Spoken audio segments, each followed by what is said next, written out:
Okay, the ambush ignite character. Um, it's turning into a real build. I'm actually mildly surprised by this, but yeah, a couple of changes that really have made this build way better. First of all, we're picking up melding, which gives us energy shield based upon our life. We also have a chest that gives us energy shield based upon our life, so we are a little bit more tanky. We have 1300 energy shield, 4.3 thousand life. But the biggest difference is we have a lethal pride. And a lethal pride gives us chainbreaker. And this is why we have the APM counter. Because I did a test a little while ago, and I saw that this build caps out at like 45 APM. If you cap out at 45 APM, which means like most seconds you have an action, and you get 3 rage per second, then we should be at full rage without any investment from Chainbreaker. Which we are, most of the time. It's pretty awesome. I was really surprised by that interaction. More movement speed, awesome. Attack speed, really convenient. Damage, really good.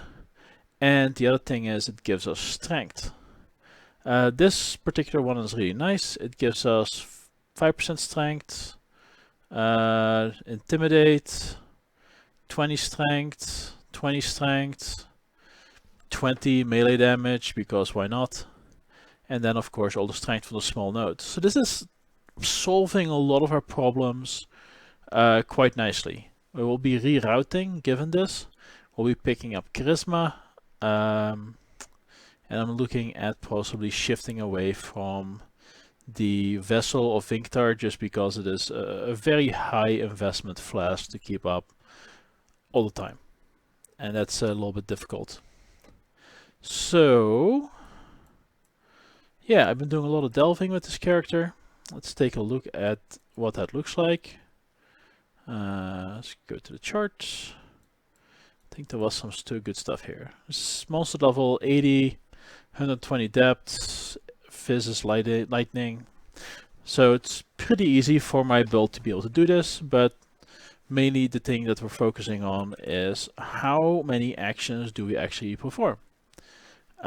Because if that's low, then that explains why we have a very easy time getting a lot of benefit out of Chainbreaker.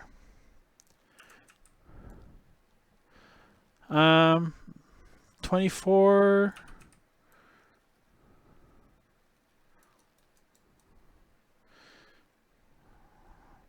We did drop a curse and a war cry to... Ooh, one moment. There to help with our ability to... I don't even know what these guys do.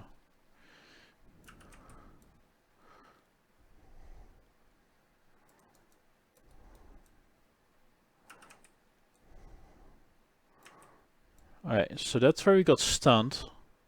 Stun's bad. And that's where we got stun locked. Did I have all my things up?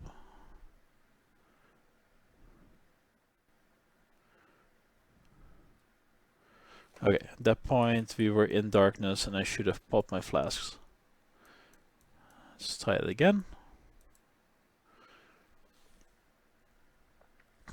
So APM is not exactly accurate to say that those are like actual actions we perform. And the reason for that is that this is also counting all our clicks. So this is definitely an upper bound.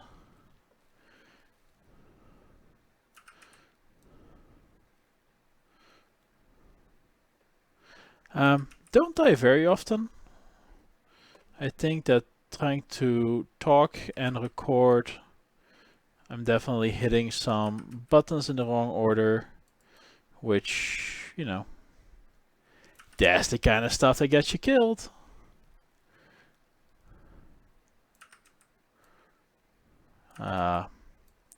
So one of the things that is still a problem on this build, and I would like to get around to fixing, is that we are very testy in how we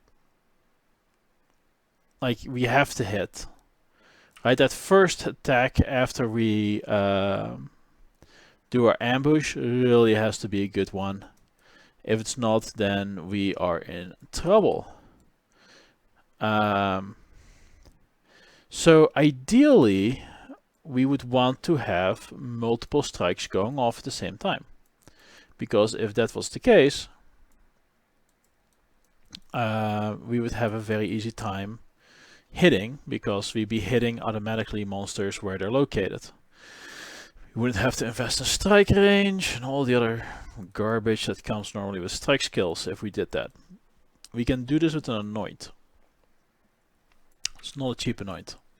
So I don't have it yet, but that's one of the things that I might actually invest in at this point, because, well, it's gonna make this build much better.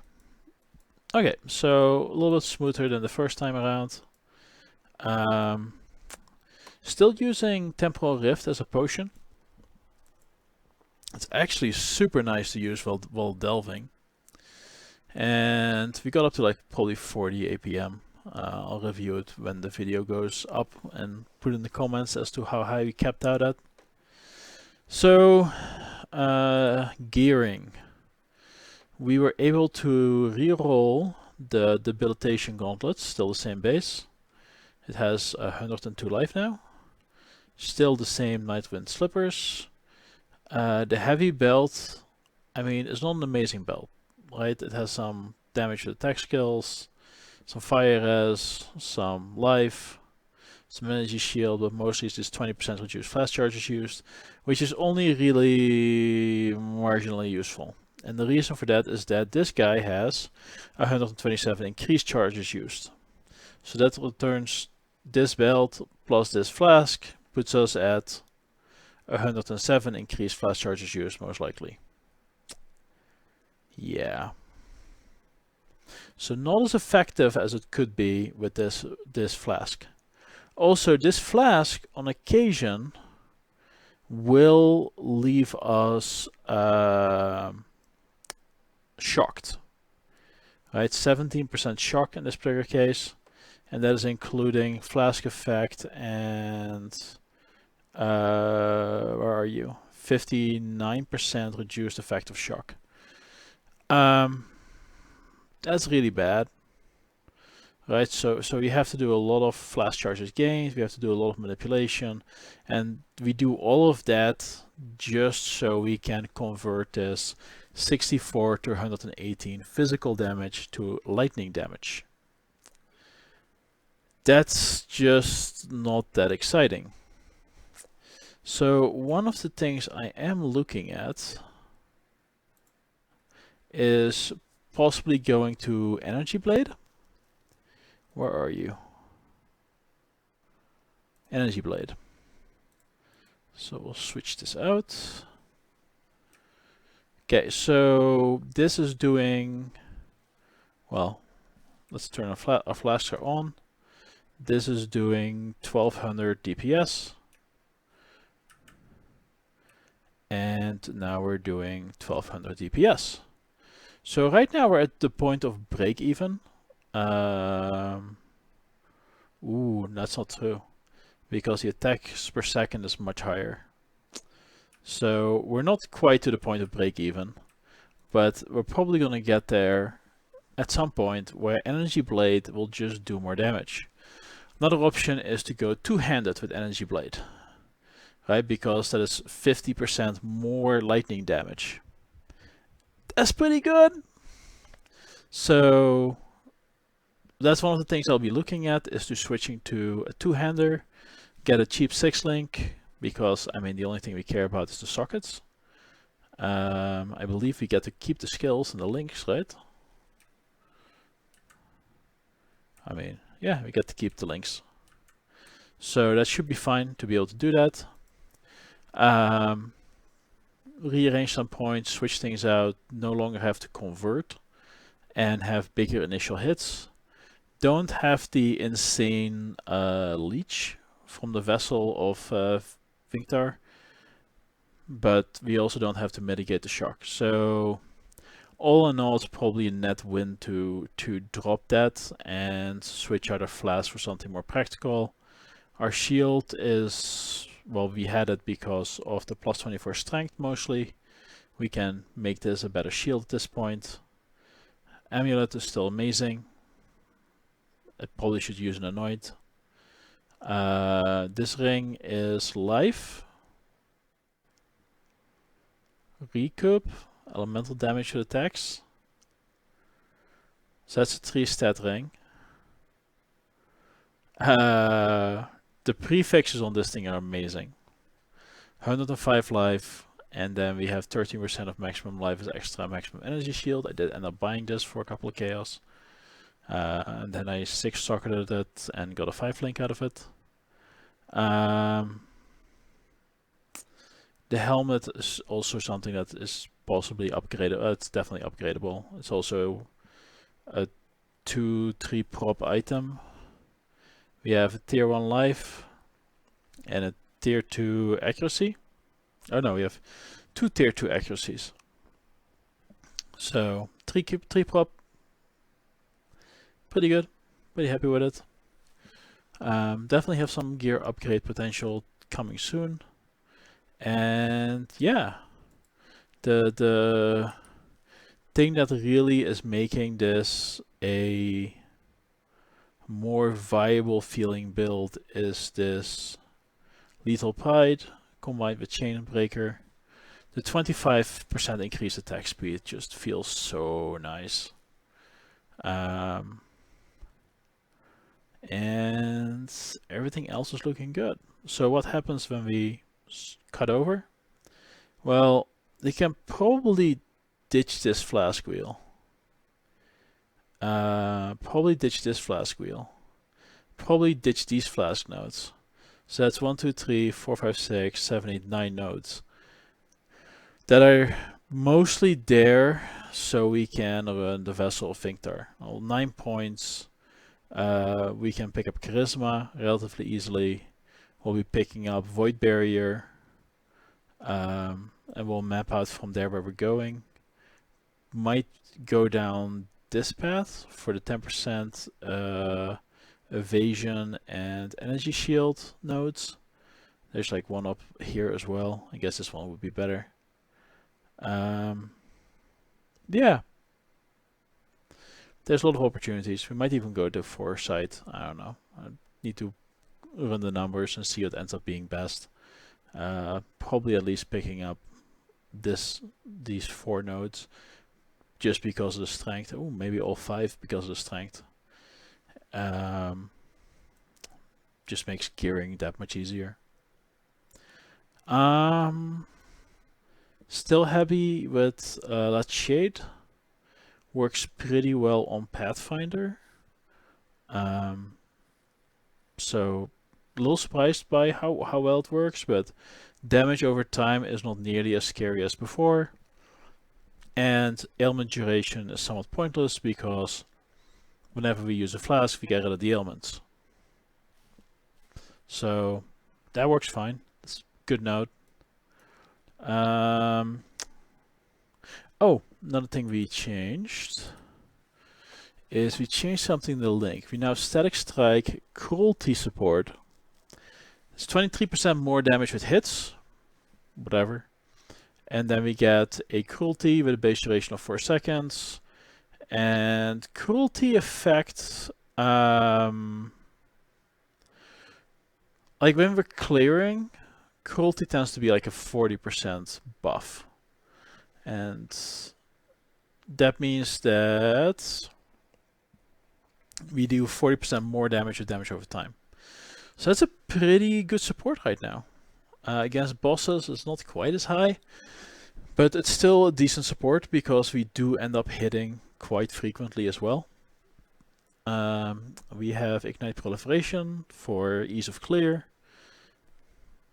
Works great. Elemental damage with attacks. Again, works on the hits, works on the ignites. And we have Swift Affliction. Swift Affliction is not the ideal link, and the part of the reason is the 25% less duration of support skills and damaging ailments is annoying. That effectively cancels out the increased duration that we get from Malevolence, which we're running in part for the increased duration, and then we have one mastery that gives us another 15%. So, we'll go to 1.35 duration, and then we take off 25%, so we're pretty much back to a 1. And our duration on Static Strike is 3 seconds. Yeah. I mean, it's a lot of damage, but the link is pretty awful. It'd be better to go with Unbound Ailments feels better, right? Because we get the increased duration, increased effect of non-damaging ailments, we shock because we crit and do lightning damage, and then the 19% more damage with ailments. I think that this ends up doing just more damage than the other node, but switching this to a blue socket is just expensive. Whereas if we go Energy Blade, 6 link, then we just need a bunch of reds and some blues, and the stats on the weapon don't matter. So it's probably like a War Stave or something like that.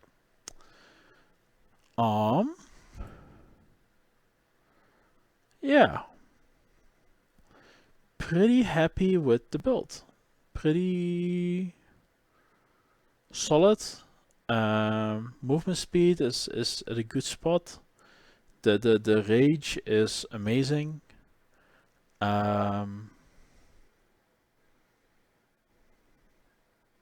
It's getting there. I think that in a little bit longer we'll have a real character that will be doing interesting things. We're now at like the beginning of red maps, like we're doing level 80 content. I'm mostly finishing up all of my Atlas completion still. I don't get to play very much anymore. But this is turning into something quite functional.